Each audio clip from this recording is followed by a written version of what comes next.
Once upon a time, I said, I have a dream. Today, I want to say, I had a dream. When I look around, it's as if I'm looking at a rose flower that is shining, and it's a testament that I had a dream. And as I continue to say this dream, I would like to ask the following people to sit in front. Margaret Manase,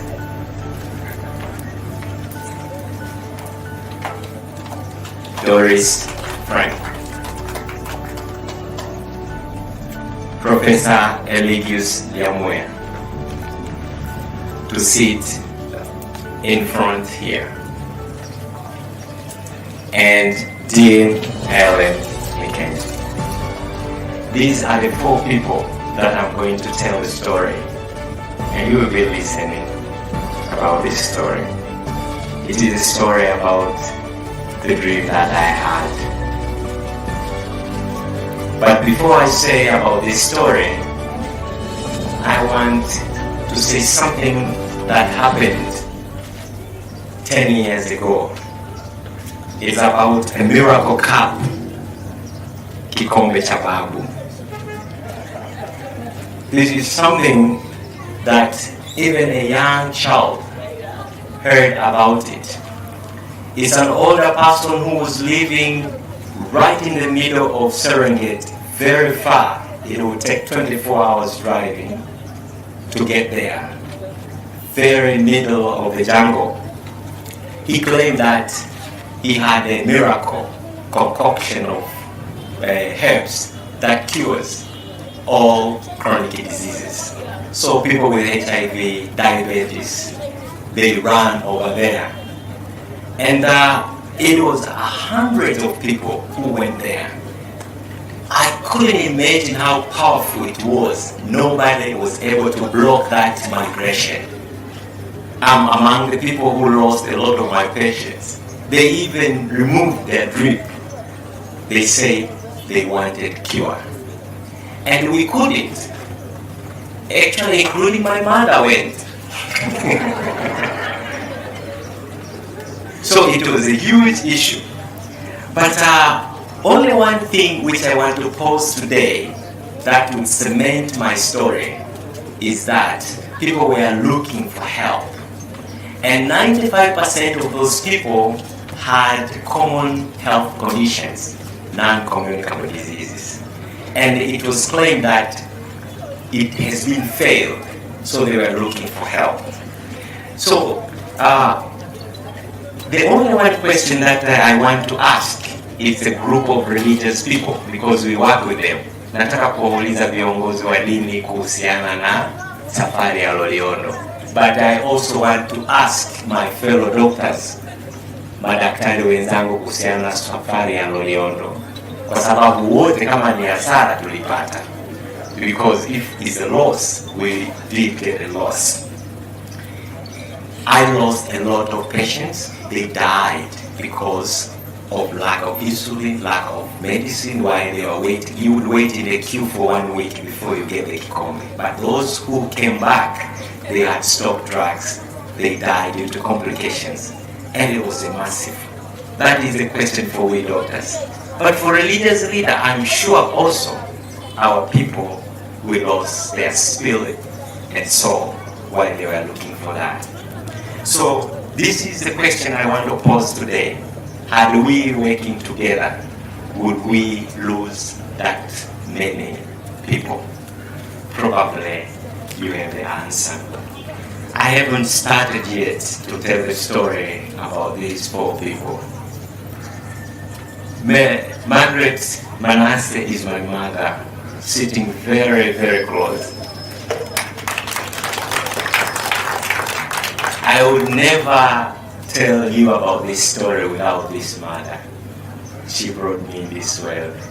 So I was speaking English. He can Get a little bit, but it's very okay. So, So you nurtured me, and I want to say thank you. Next to her, after my mother released, it's Doris Frank. This is my wife. So this is the person I quarrel the most than anybody. But we get along the most of the time. And when I get grumpy, this is where things go down. So this dream wouldn't be true without her. Thank you. Professor Eligius Liamuya. This is my teacher. Since from the first day I went to school, medical school. Let me tell you about Professor Liamuya. If you list today the most intelligent people, I have a lot of doctors here. 3 people in this country, the most intelligent, elite, respectable, academically acceptable, once they say what. Of the 2 people, Professor Liamuya will be one. I want you to appreciate how important this person is. So he was my model when I was in medical school. and I used to Walk and speak to him often. But this is the person I only spoke about the dream I had after my medical school. And I went to ask him in my 5th year, Professor, now I leave Muhimbili. this is who I want to see. After 10 years, this is who I want to see. I spoke about what we are seeing today. Professor, he's told me very humble words, as you all know him. He said, always count on me whenever you need me. So I was feeling secured. And before I even went further, I found myself in a very special working environment at a community where I was asked to take care about people, Taking care for people with the HIV. This is a community that were so suffering. By then, there were no ARVs, there were no tests. Antiretroviral treatment were no longer universal. But I worked there for almost 10 years, and that's where I learned the power of the community. because we used to live from one Place to a remote area where people were so sick. I remember I used to carry a group of doctors, nurses would carry the drug, and we'll go very far to areas of Kisuyu and all that area. And sometimes we would run out of test kits, but we see people are sick. So we even started, I would say slowly, we started treatment without any testing. And we were so happy because after 2 weeks we come back and find these people can speak and come back and continue to test. So those were the miracle years. But what I remember, those people who were sick, they were brought by motorcycle, by bicycles, some people were carried.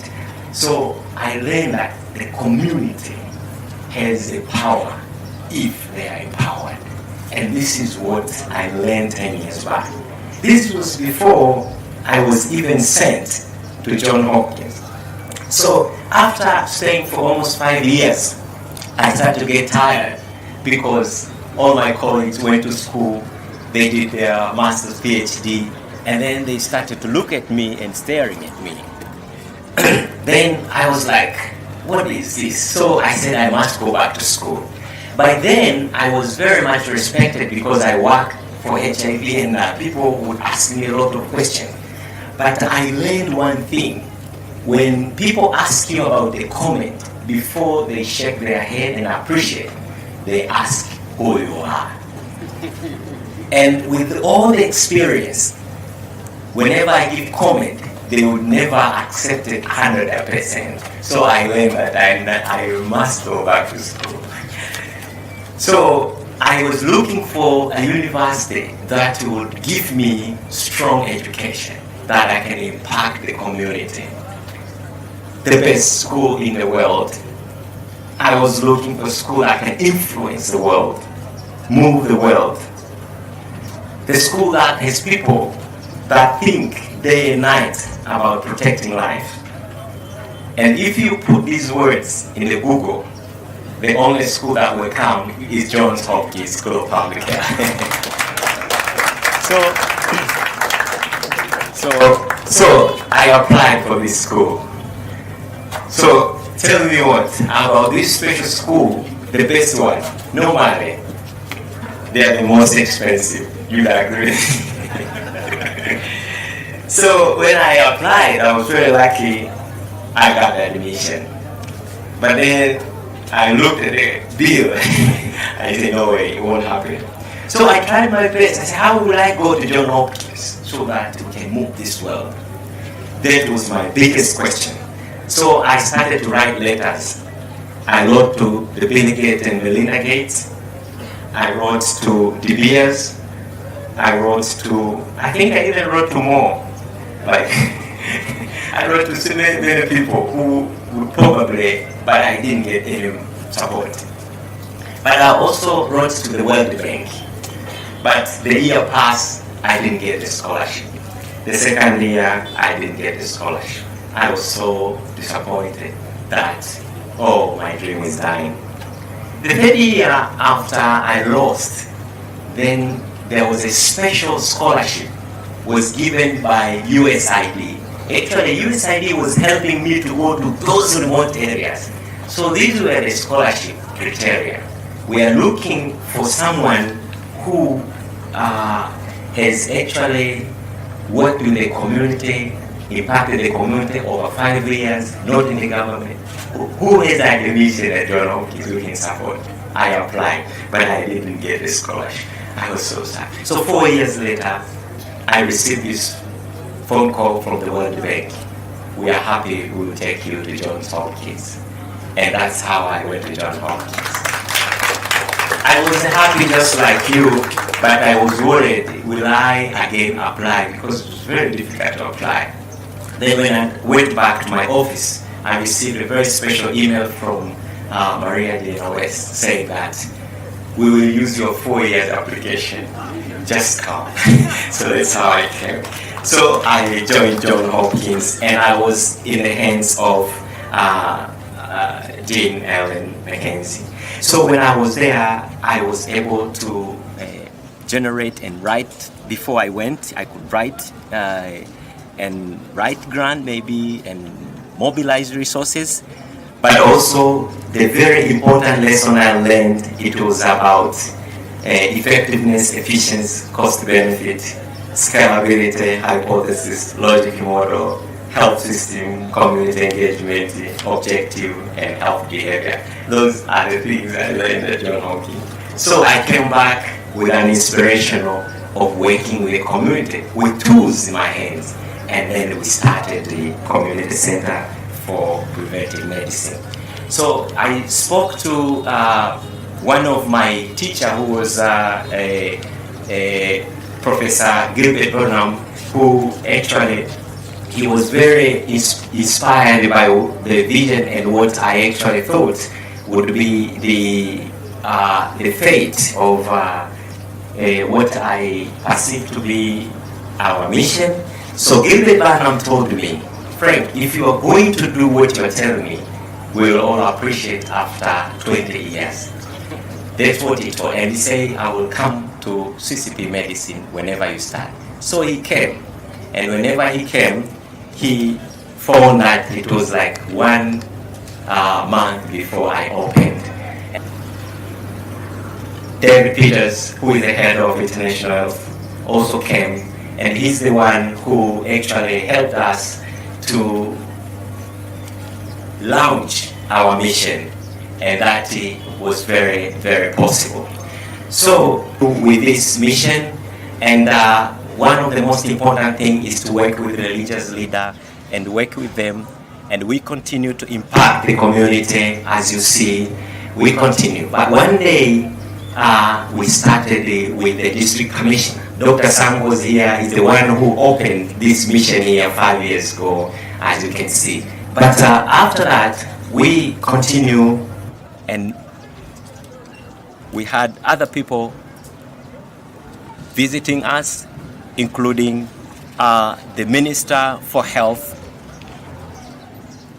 who actually came here to launch our initiative.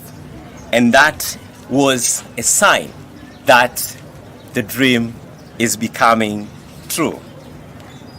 We continue working with the community, and you can appreciate other people, including the religious leader, coming to our mission, joining us, and we did a lot together.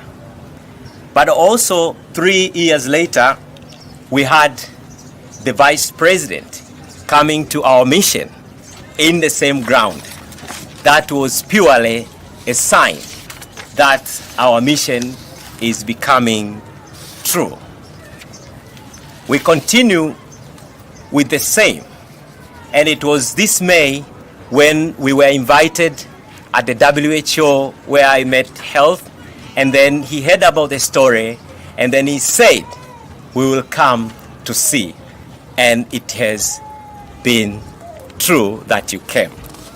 So as I continue to close my remarks, I would like to say, today I want to say thank you to these 4 people. So I will ask you to give a gift, a special gift, and ask you to continue to support this mission. But also, we have a special cake which we are going to cut today as a sign of victory of 5 years of our milestone. So I will ask these people to lead us on that.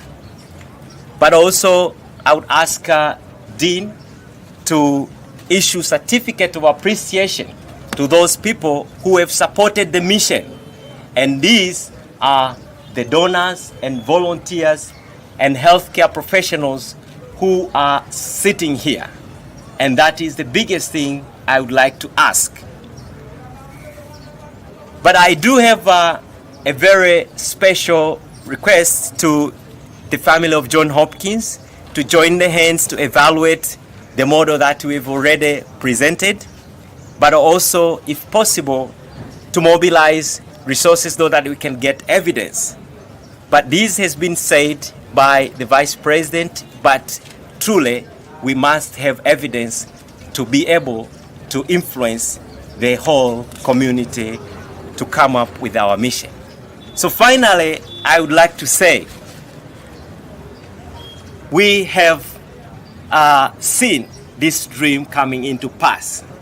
And what I think the hospitals that we have today should have the same picture as we are seeing, that every hospital should have a component of prevention while you have curative, but also we have to think about chronic care, and this should be under one arm. And someone who is working in the middle should know what's happening. They might be under separate roof, but I think it's very important to be in coordination of one person. And that is our dream, and that is what we envision to be the center for excellence that we request John Hopkins to join the hands so that we can demonstrate and come to the end and prove for our people. Thank you very much for listening.